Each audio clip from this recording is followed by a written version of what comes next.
What's your greatest "well I'm f***ed" moment? As a little kid, I was traveling with my family on a plane to Dubai. Once it landed, I went down one aisle. Family went down the other. I didn't know and thought my family were behind me. Kept walking forward and eventually when I looked back, they weren't there. Well, walked back and forth for what felt like an eternity in the airport trying to find them since I was lost in a foreign airport. Without my passport or identification, was with my parents, freaking out because there was a police person there and people kept looking at me funny since I was an unattended Asian kid freaking out. Eventually I was reunited with my family. But man, it was terrifying as a kid. Home Alone 6 Dubai. Enlisted in the Marines because I wanted the challenge. Not because I actually wanted to fight or anything. Naive. I know. While I was in dental, waiting to get my wisdom teeth pulled, a handful of shitheads crashed planes into the World Trade Center. A friend called me saying he had been kicked out and need help picking his stuff up. Was doing well in chemistry, the only class I had that morning. So figured I could skip one and go help. Show 2 days later for the next class and they begin handing out graded midterms. That's why you should keep a calendar. Buddy needs a ride at 10 PM. Borrow dad's car. Pick him up and get on the way. Get pulled over for speeding and as soon as you see the red and blues he says the one thing you don't want to hear. Don't pull over. My backpack is full of drugs you were taking me to sell. Double quote. This was when I was in 7th grade. I went to a really small Catholic school and my parents a lot of times helped out around the school on weekends. So I was often there in an almost empty school with nothing to do really. I, for some reason, had a very different locker than most of the other kids in the school. Mine was a really short locker, but very wide. I had always wondered if I could fit inside of it. I figured this was a good time to do it with nobody around to see me finally solve this stupid mystery. So I get inside and I'm kind of scrunched in there. Well, the goddamn door shuts on me. I'm trying to use my fingers to open the latch from the inside, but I can't do it. So I've locked myself inside my own damn locker until probably 20 minutes later. My dad and another adult family friend comes along and I start pounding on the door. They laugh. And laugh. And laugh. And laugh. You know what, I'll just let you guys know when they're done laughing. But it's been 14 years. So I'm not sure that's gonna be anytime soon. That exact millisecond when you realize you're leaning too far back in your chair and your life flashes before your eyes and you accept your fate. Just a few days ago, my first time going rafting and my group and I were about to get in the raft and all the instructors kept saying, "Wow, this is the roughest water I've seen in 7 years. No biggie. Let's go rafting bitches." Ended up being caught between two currents and flipping over. I was stuck under the raft for about 2 minutes until I was finally yanked out and dragged through the river until I hit a rock and climbed on top. The entire time my only thought was, well, this is how I die. Turns out a woman in my group did die. She hit her head underwater, passed out, and drowned.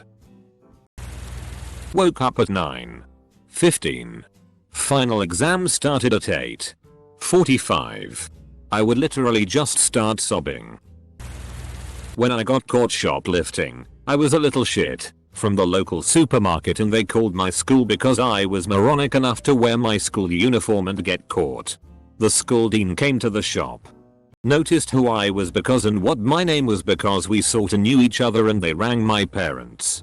My parents are extremely religious and hates doing something wrong moral, even if they are little stuff.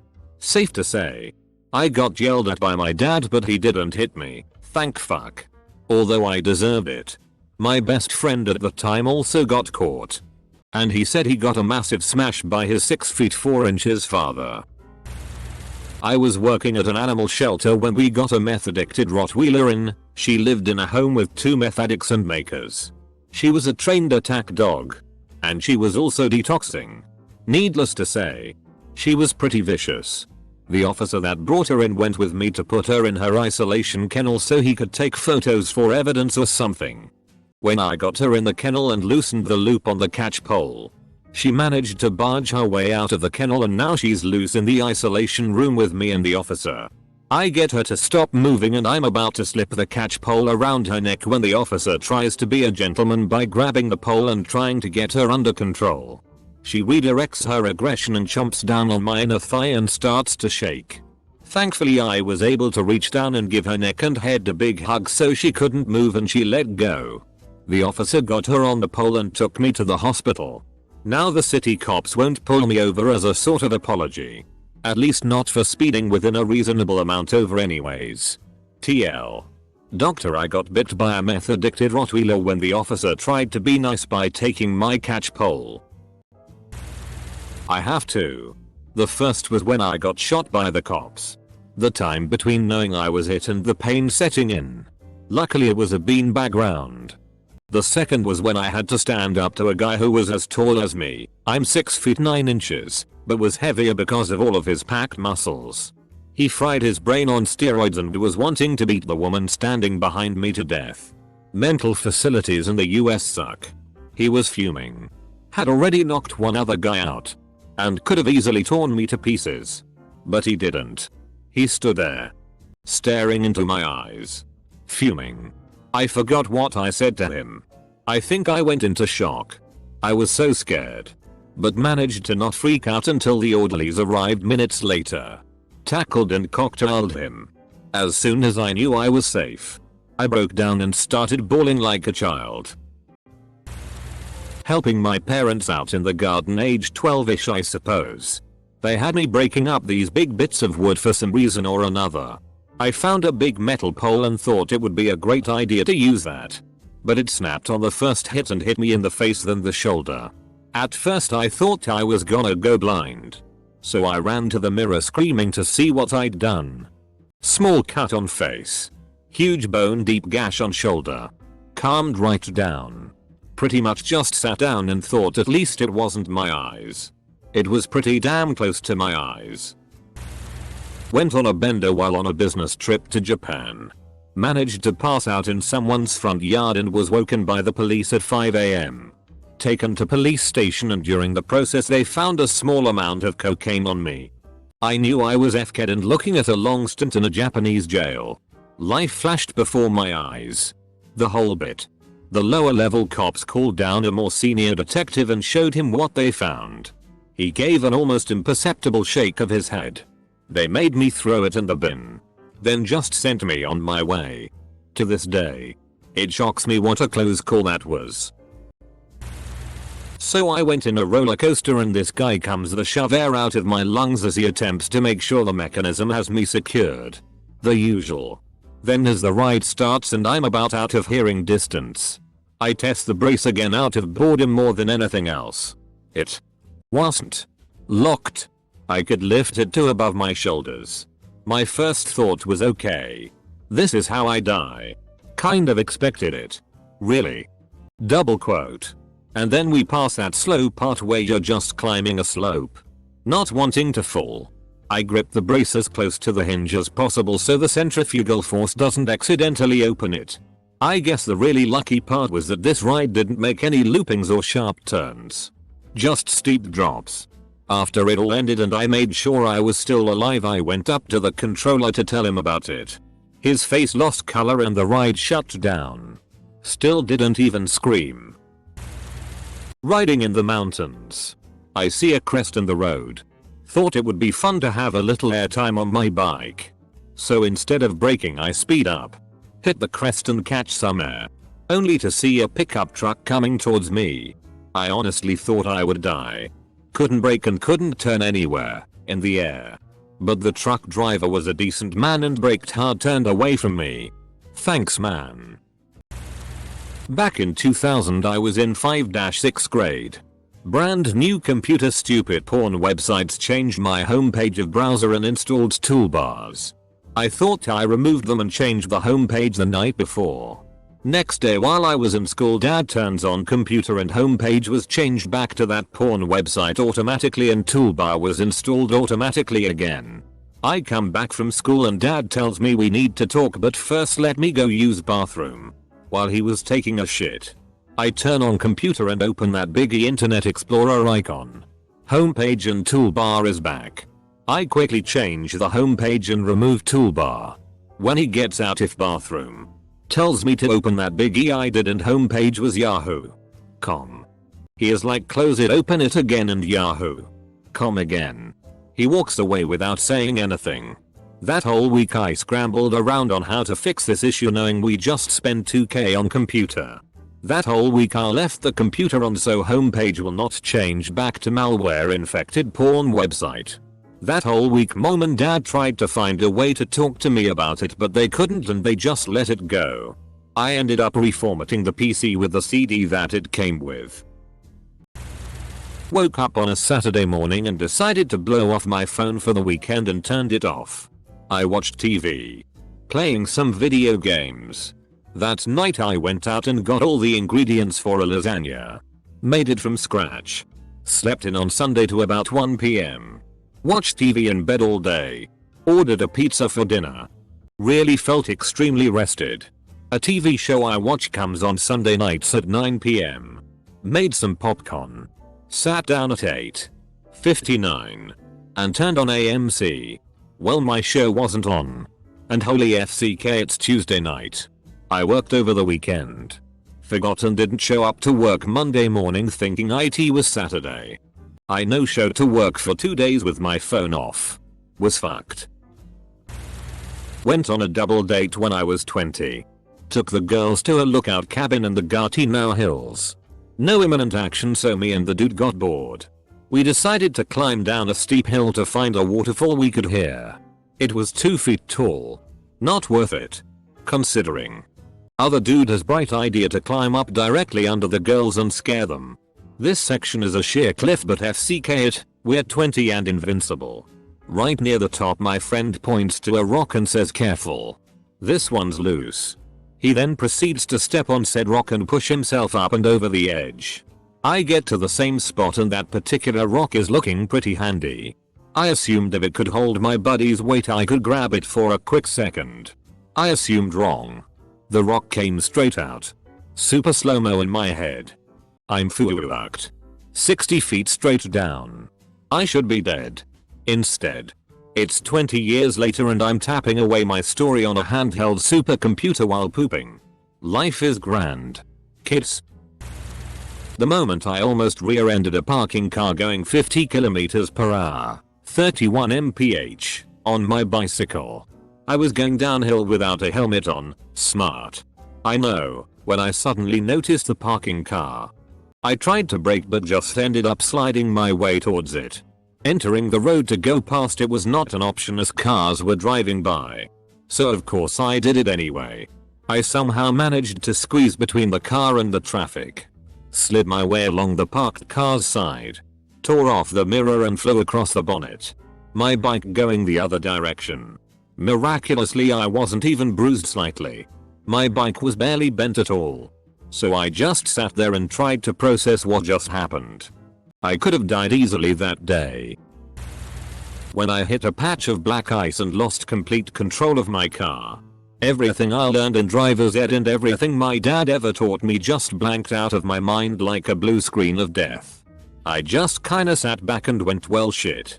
Before hitting the side of the road and flying through the air for 15 feet before rolling my car 3 times. It rolled from front to back at one point and busted out the windows and packed me in with snow so I was basically protected with packing peanuts. When I came to I got out of the car without any harm done to me. The lady who stopped to help yelled out to me, "Mom, are you okay?" And I just shouted back, "My dad is going to kill me. My insurance will go up." Double quote. 16 years old. Come home to find that my mom had rearranged the game room. Which is where the porn tape I had was hidden. Look at the cabinet where it was stashed. Yep. Cleaned out. Oh shit. Looking back at it, it's not that big of a deal, but at the time, I thought it was the end. Oh god. The memories. Back when I lived with my mom, I had a heroin problem. And a bedroom full of paraphernalia. Several times she organized my room for me. Now that is f-king scary. Still makes my knees weak to picture my mom with tears in her eyes, holding a bag of insulin syringes and my spoon in front of me. Got double jumped by a way bigger kid on one of the old school trampolines back when I was about 10 years old. My trajectory had me coming down on the rail right between my legs. I summoned the power of 1,010-year-olds and managed to stop my entire body with my hands on that rail. I now have a 3-year-old son as a reward for my burst of strength. My nads lived to spunk another day. As a child about 11 years old, climbing a big old tree at the secret lake. Must have been 20-30 ft up when the branch I was standing on just went like dust away from me. Falling headfirst was one of those life flashing past moments. And being only 11, it didn't take long. Was saved by ending upside down tangled in a barbed wired fence. Never did tell my mum the truth about how my new jeans and leg got ripped to pieces. Climbed a tree when I was 10. Had binoculars on, just surveying the hamlet where I lived. Honest, and I fell. It wasn't too far a distance. I wouldn't even have broken anything. But the rope on my binoculars got caught on a branch, and if it hadn't immediately broken it would have undoubtedly snapped my neck. Had a scar right around my neck for the next few months. It was a cold night. I was driving down a highway on a 20-mile stretch between my origin and my destination. I had the window cracked as I was smoking and was ashing out the tiny crack in the window. As I finished my cigarette, I went to flick my cigarette out the window when it bumped against it and instead fell into my door jamb, which happened to be semi-full with papers. It immediately caught fire. I rolled the window down and started throwing flaming pieces of paper out the window. Mind you, this was a completely empty highway at about 4 AM. I was watching the road ahead of me to make sure no cars were coming as I scrambled to throw the flaming pieces of scrap out my window. As you can guess by now, the cherries came on and I was pulled over. I had drank that night and just knew I was going to blow over the limit. Definitely my worst I'm F-kid moment. But because of that moment, I am where I am today, and I stopped driving after imbibing even a little, and things are pretty good all around. 0/10 though would not recommend. Well, I used to make slightly altered driver's licenses. Everything went smoothly for months. Then 9/11, no, I did not supply them with any ID, happened and they cracked down on Illinois and Iowa on it. Then one weekend 2 different people in 2 different cities got caught with their real and my slightly altered ID. The cops wanted to know which was real. When they both called me, that's when I knew I was fucked. Edit. I got into the business because I wanted an ID, so I made one and it was okay. Then I met a guy who made them in a slightly different way. We kind of took the best parts of both and combined them. Then our friends wanted them and $50 was $50. Then their friends wanted them and it got out of control. I ended up making a deal that involved them being able to recover all the IDs. No one with one was charged besides the ones that got caught on their own. I made a plea and did not do any jail time. I was also a criminal justice major and ruined that whole thing. Good times. About 8 years ago, my friend Drew flicked off this truck full of broth that was tailgating us. They followed us to a grocery store parking lot and got out to confront us. I peeled out, started speeding down the road, and next thing I know I'm in a full-on car chase. My dumbass turns off the main road because I was hoping I could lose them. Nope. They cornered us in a cul-de-sac. All the broths got out of the truck and 2 of them had bats. I was pretty sure I was about to die. Dude came to the window and started screaming at me about how much of a PSSY I was and how easily he could kill me. He made me tell him I was his bitch. And I assured him that I was his bitch. He made me say it about 8 times. Then he bucked at me, turned around, got in his truck and left. Scariest experience I've ever had in my life. To this day, I won't even honk at someone no matter what they do on the road. After skipping lunch during a business trip, I was starving when the dinner appetizers were being passed around at a formal function after work hours. So, I grabbed a shrimp on a toothpick and it managed to slide down my throat after one bite. Almost whole. I can't get any air out or in. After 20 seconds or so, I make eye contact with an executive from my company and I make the universal sign for choking. He gets it and asks me if I was choking and I nod. Yes. He asks me if I want the Heimlich. And I vigorously nod. Yes. He does it quickly and effectively and the offending shrimp was dislodged into a handy napkin, not shot across the room like in the movies. The whole process took less than 30 seconds and people standing 5 feet from us didn't even know it happened. Choking is a very silent way to go. I broke up with my abusive ex-boyfriend back in August. I started to ignore his phone calls and texts because I was trying to move on. This pissed him off a lot. One day, I'm at home alone and his car pulls into my driveway. He slams the door closed and starts banging on my front door.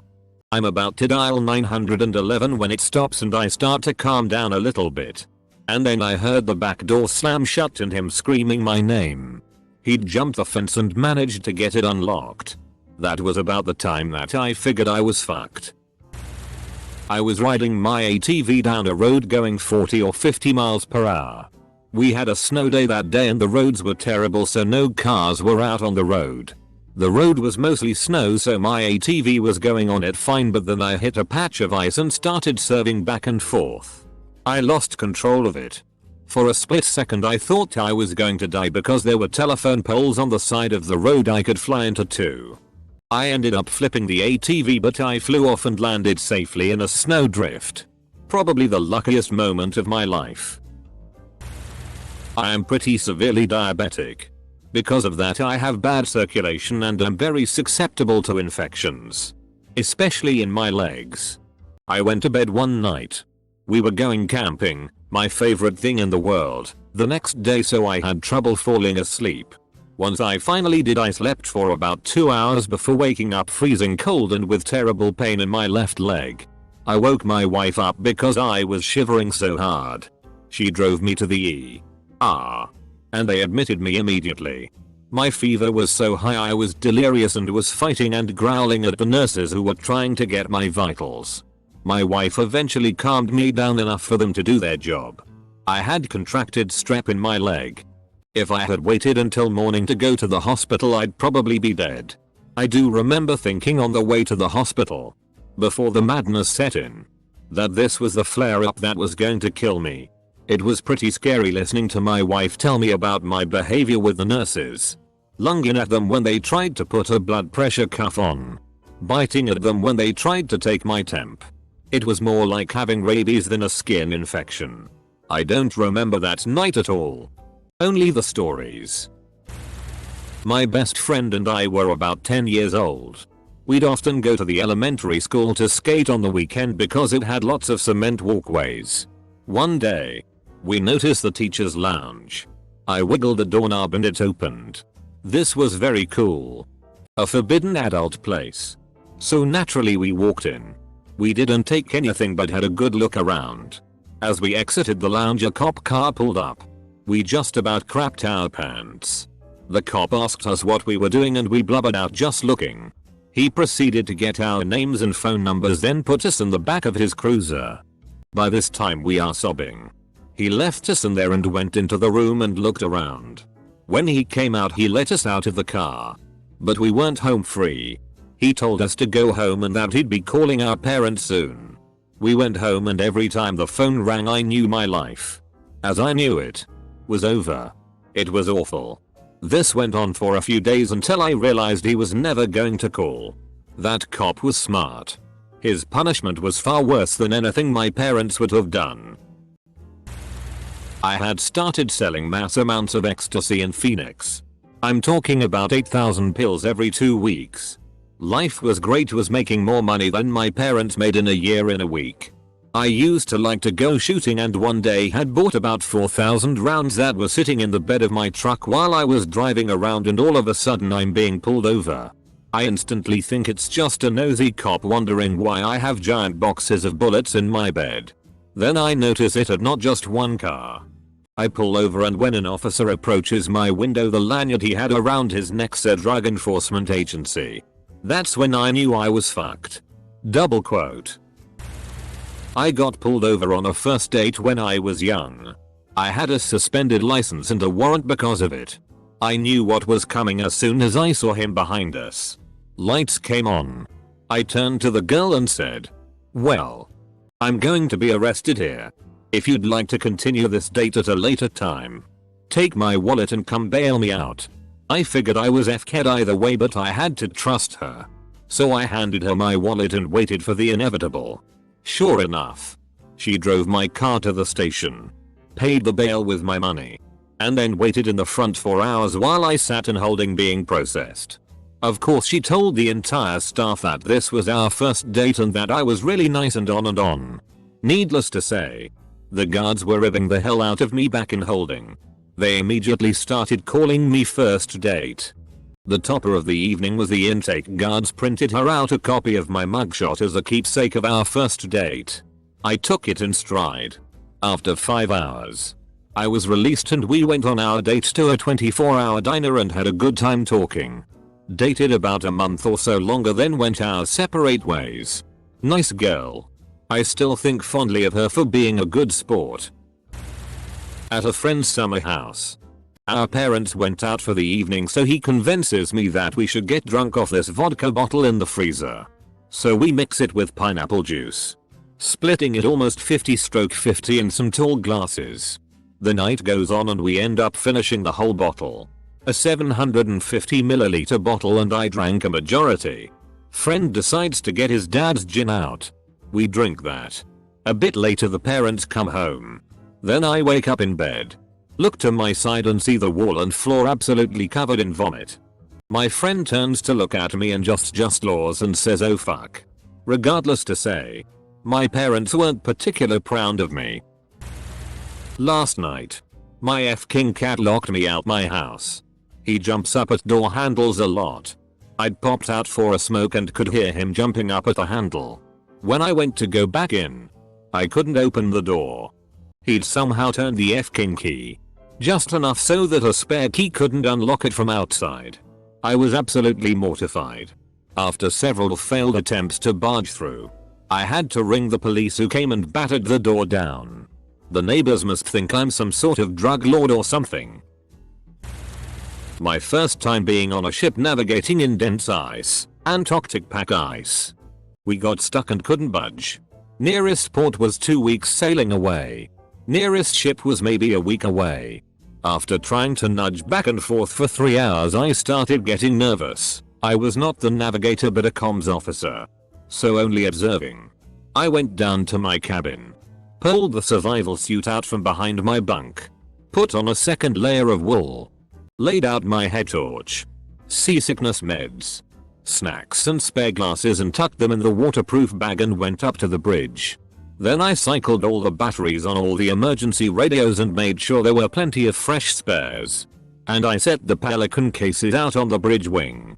I then double checked the chargers for the backup power banks and did the routine test on all comms gear, as well as fired up the Inmarsat stations. Shortly after, during dinner, the wind had changed and the ice broke up so we could keep going. That lesson taught me that I can keep a cool head, and knowing that has helped me in a lot of other stressful situations. I now work with organizing SAR operations at sea. Close bracket. I was a soldier in Iraq in 2003. Walking back to my bunk after using the internet cafe, some asshole insurgent decided to start firing mortars at our base. As soon as I heard the impacts, I ran to an abandoned building and got really tiny in a corner. From where I was, I could see the mortars were being walked in the general direction where I was taking cover. Dude fired probably 6-7 mortars, and each one got closer and closer to my position. They must have run out of ammo or courage, because the last impact hit about 100 meters from where I was. My parents were really strict growing up, and at 69 not only wasn't allowed to get my license, but I also couldn't ride with teen drivers or any of my friends. So my bestie and I are at her house and we decide to go for a drive 2 minutes down the road to Brooks for some candies and shit. No biggie. It'll take 5 minutes. No one will know. We're literally about to walk up to check out and my stepmother walks in. Cue I'm f-ked. Almond. So I freak out and duck down between aisles as my stepmother spots my friend and starts to talk to her, who is noticeably scared and lies saying I was still at her house. I go to the car. She checks out. And my suspicious stepmom follows and gets in her car. At this point I'm literally on the floor of the passenger seat as my friend pulls away and up the road. At night. With no lights on. As stepmom follows. Clearly knowing something was up. We didn't even make it home before stepmom is calling her parents. Open bracket.